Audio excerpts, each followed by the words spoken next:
নমস্কাৰ, মই ৰুদ্ৰ অসম। আজি আপোনালোকৰ মাজত এটি বিশেষ ভিডিঅ' আগবঢ়াইছোঁ। আমি প্ৰতিজন মানুহ হয় আৰু আমি ইজনে আনজনৰ ওপৰত আমি সকলোৱে নিৰ্ভৰ কৰোঁ।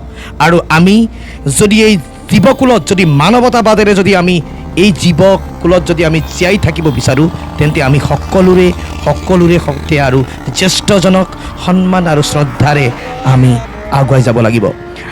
আজি মোৰ সৈতে ঘটা এটি সৰু ঘটনা, সৰু হয় ঘটনা, কিন্তু মোৰ বাবে এটি পবিত্ৰ। কাৰণ এইজনী আইতা, আপোনালোকে দেখিছে, আইতাজনী খুজি মাগি আহিছে ক'ৰবাৰ পৰা, কিন্তু যিটো 15 নং ঘাই ৰাষ্ট্ৰীয় পথ, অতি ব্যস্ত পথত ৰাষ্ট্ৰীয় পথত পাৰ হ'বৰ বাবে সমস্যাত যুঁজি আছিল।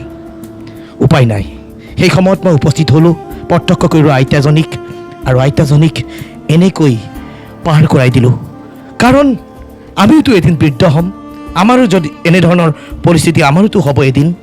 গতিকে আমি সকলোৰ সৈতে এনেকৈ শ্ৰদ্ধাশীলতাৰে আমি আগুৱাই যাব লাগিব। ধন্যবাদ। জয় আই অসম।